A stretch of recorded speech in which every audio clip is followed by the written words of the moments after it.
മധ്യപ്രദേശിലെ ഇൻഡോറിൽ മലിനജലം കുടിച്ച് നവജാത ശിശു ഉൾപ്പെടെ മരിച്ച സംഭവത്തിൽ റിപ്പോർട്ട് സമർപ്പിച്ച് മധ്യപ്രദേശ് സർക്കാർ. 294 പേരെയാണ് ആശുപത്രിയിൽ ഇതുവരെ പ്രവേശിപ്പിച്ചതെന്നും 32 പേർ ഇപ്പോഴും ICUവിലാണെന്നുമാണ് റിപ്പോർട്ട്. സംഭവത്തിൽ മുനിസിപ്പൽ കോർപ്പറേഷനെതിരെ BJP കൌൺസിലർ മധ്യപ്രദേശ് മുഖ്യമന്ത്രിക്ക് കത്ത് നൽകി. വിനിത വിജയ് വിവരങ്ങൾ വച്ചിരുന്നു. വിനിത, കുടിച്ച വെള്ളത്തിൽ വിശ്വസിക്കാൻ പറ്റില്ല എന്ന് നമ്മൾ ഒരു പഴഞ്ചൊൽ രൂപത്തിൽ പറയുന്നതാണ്. അക്ഷരാർത്ഥത്തിൽ ഇൻഡോറിൽ സംഭവിച്ച അതാണ്. കുടിവെള്ളം കുടിച്ച ആൾക്കാർ മരിച്ചു പോവുക എന്നൊക്കെ പറയുന്നത് സങ്കടകരമാണ്. യഥാർത്ഥത്തിൽ എന്താണ് ഉണ്ടായത് എന്ന പരിശോധന എന്തായി വിനീത?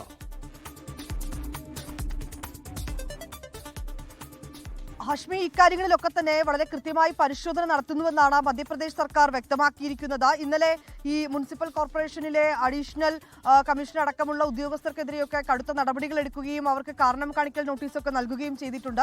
ഇങ്ങനെ നടപടിക്രമങ്ങളും ഒപ്പം തന്നെ ഞങ്ങൾ ഈ അനാസ്ഥയ്ക്കെതിരെ കടുത്ത നടപടികൾ സ്വീകരിച്ചു എന്നൊക്കെ തന്നെ മറുവശത്ത് പറയുമ്പോൾ അതിന്റെ ഏറ്റവും പ്രധാനമായി ഉള്ളത് ഒരു കുഞ്ഞടക്കം 10 പേർക്കാണ് ഈ മലിനജലം ഉപയോഗിച്ചത് കാരണം ജീവൻ നഷ്ടമായത്. അതിൽ ഈ മരണസംഖ്യ ഉൾപ്പെടെയുള്ള കാര്യങ്ങളിൽ തുടക്കം മുതൽ തന്നെ ചില തർക്കങ്ങൾ നിലനിൽക്കുന്നുണ്ടായിരുന്നു. മധ്യപ്രദേശ് മുഖ്യമന്ത്രി പറയുന്നത് 4 പേർ മരിച്ചു എന്നാണ്. പക്ഷെ അതേസമയം അവിടെയുള്ള ആളുകൾ, നാട്ടുകാർ പറയുന്നു ഈ വെള്ളം ഉപയോഗിച്ചതിനെ തുടർന്ന് 13 പേർ, ഒരു കുഞ്ഞടക്കം 13 പേർ മരിച്ചു എന്നൊക്കെയാണ് നാട്ടുകാർ അവകാശവാദം ഉന്നയിക്കുന്നത്. ഏതാണെങ്കിലും ഇക്കാര്യത്തിൽ ഇപ്പോൾ മധ്യപ്രദേശിലെ ഇൻഡോർ മേയർ തന്നെ ഇക്കാര്യം സ്ഥിരീകരിച്ചിരിക്കുകയാണ്. 10 മരണങ്ങളാണ് ഇതുവരെ റിപ്പോർട്ട് ചെയ്തതെന്നാണ് ഇൻഡോർ മേയർ പുഷ്പ്യമൃത്യ ഭാർഗവ വ്യക്തമാക്കിയിരിക്കുന്നത്. ഒപ്പം തന്നെ ഈ സംഭവവുമായി ബന്ധപ്പെട്ടുകൊണ്ടുള്ള വിശദമായിട്ടുള്ള റിപ്പോർട്ട് നൽകണമെന്ന് ഇന്നലെ മധ്യപ്രദേശ് ഹൈക്കോടതി നിർദ്ദേശം നൽകിയിട്ടുണ്ടായിരുന്നു. തുടർന്ന് ആ റിപ്പോർട്ട് സർക്കാർ സമർപ്പിച്ചിരിക്കുകയാണ്.